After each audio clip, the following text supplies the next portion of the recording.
When your job is killing you, a guide to occupational hazards. Hello and welcome to the channel.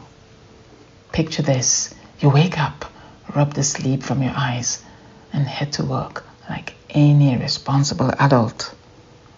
You clock in, grab your tools, and within moments, bam, your job is actively trying to murder you. No, not figuratively, literally. Whether it's the coffee machine conspiring against you or a rogue stapler launching a surprise attack, the workplace is a battlefield and you, my friend, are an unwitting soldier. Some jobs come with an obvious set of dangers. Firefighters, deep-sea welders, stunt doubles. These brave souls sign up knowing their workplace is basically a death trap. Not only whilst you're on the job, so to speak, but also years later. When I worked in respiratory medicine and later in oncology, cancer medicine, there were untold cases of asbestos-related lung cancer that I came across. Speaking of occupational lung diseases, it's not just the guy across the road with a gobby parrot who suffers from birdkeeper disease, ornithosis or psittacosis, of course. The professional birdkeeper or zoo employee is just as susceptible, even with protective clothing.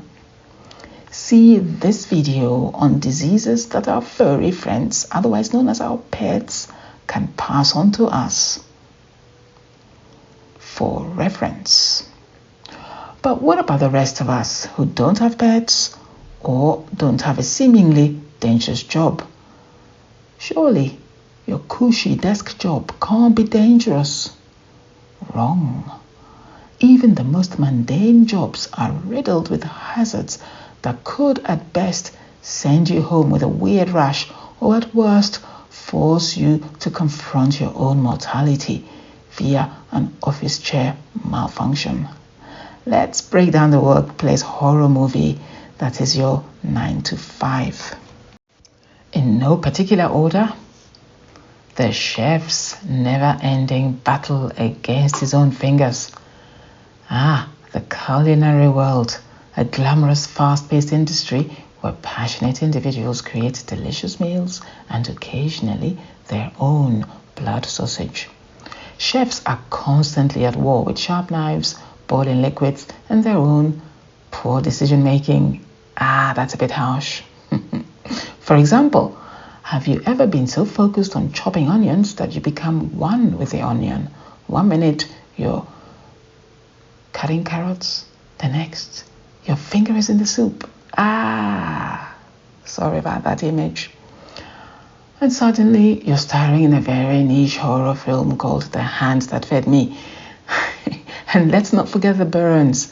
Every chef has that moment where they decide often that oven mitts are for the weak and try to grab a hot pan with their bare hands.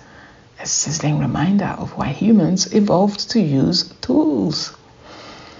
I have had quite a few chefs in my emergency room, at least when I've been on duty, and it's never been a pleasant experience, at least not for them. Yes, chefs really do suffer for their art, it has to be said.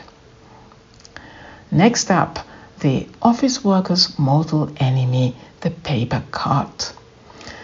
Now, the office may seem like a tame environment, but trust me, it's a jungle out there.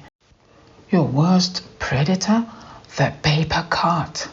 A tiny invisible assassin that waits for the perfect moment, like when you're rifling through an important document to strike with the force of 1,000 tiny swords.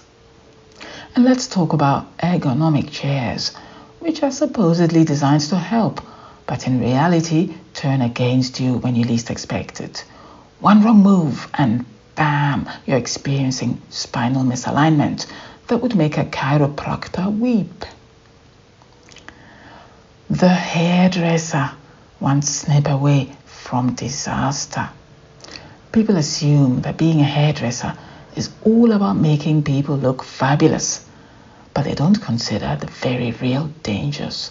Ever try to cut someone's hair while they were describing the tumultuous love life. That's when disaster strikes.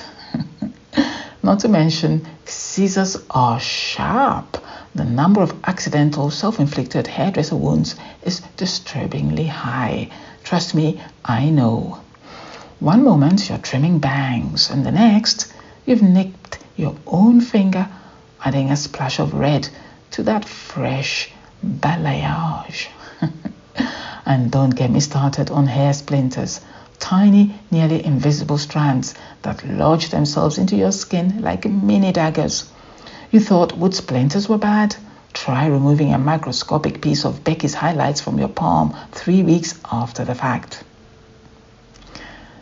The retail worker's natural predator, the customer. Working in retail is a form of modern gladiator combat. The hazards are many: toppling boxes, aggressive barcodes, and worst of all, angry customers. Customers have a unique talent for appearing out of thin air when you least expect them.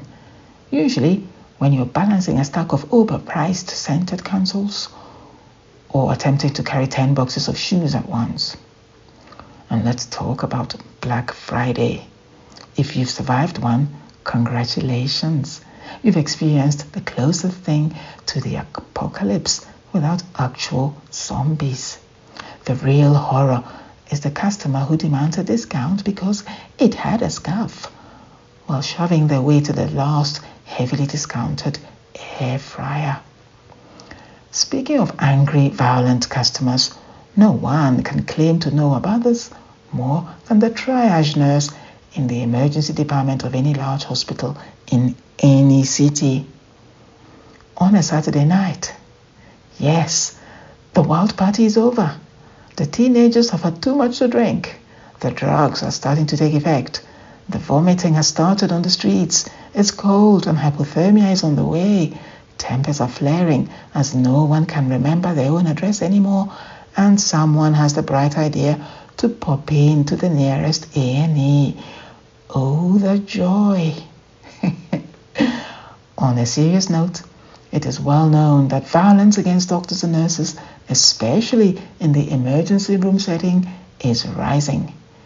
Medicine, nursing, and ambulance driving have become one of the most dangerous jobs in the world in recent times. A wrong look, a misplaced word, and the medical provider can find himself or herself on the receiving end of emergency medical care in no time at all. Construction workers, the real-life action heroes. If construction workers had a motto, it would be, "We laugh in the face of danger." Working at great heights, lifting heavy materials, and dodging rogue power tools are all in a day's work. There's a special kind of horror that comes with realizing your co-worker has been carrying a nail gun like an action hero in a bad 90s movie. One wrong move and someone's getting an unscheduled piercing.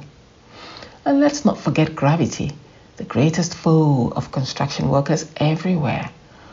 Whether it's a wrench, a brick, or just their dignity, something is always falling. The beautician's chemical warfare. People assume beauticians have an easy gig.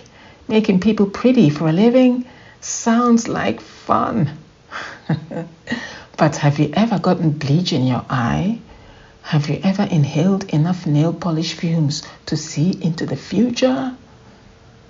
Hair dye, nail glue, and eyebrow wax are all workplace weapons waiting to strike. And don't get me started on eyelash extensions.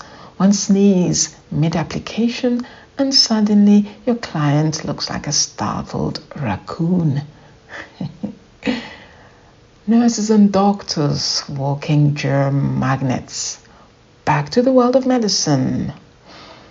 Working in healthcare is noble, rewarding, and a surefire way to get sneezed on by someone with an unidentified illness.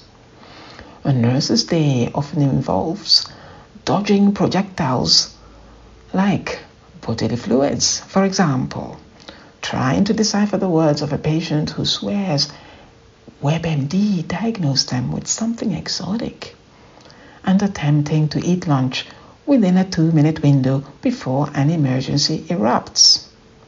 And let's not forget the most dangerous part, rolling IV stands. You think they're harmless, but have you ever had one roll over your foot at full speed? It's like getting hit by a tiny unfeeling robot who has absolutely no feelings for you, doesn't care about you. What about childcare workers? Please, let's take a moment to reflect on the hazards of working in childcare. Every little sniffle from a child in your care at the creche or day nursery must be viewed with suspicion and the appropriate measures taken to protect yourself. Otherwise, you're in it for a week or two of misery, right there in the middle of it, I swear. Children have this gift of sharing so generously whatever they catch from their little friends to any adult in the vicinity. It's the gift that keeps giving. For obvious reasons, anyone that works in the, shall we say, intimate relations industry is in a high-risk job and needs to be extra vigilant on a day-to-day basis with as much protection as possible. And I'm talking not just physical, but also legal, emotional, and psychological. Not only are contagious diseases literally one customer away at all times, but the risk of serious assault is also a well-known concern in this industry. And what about our sporty friends who race against time and each other to beat goals we can't even fathom to dream about?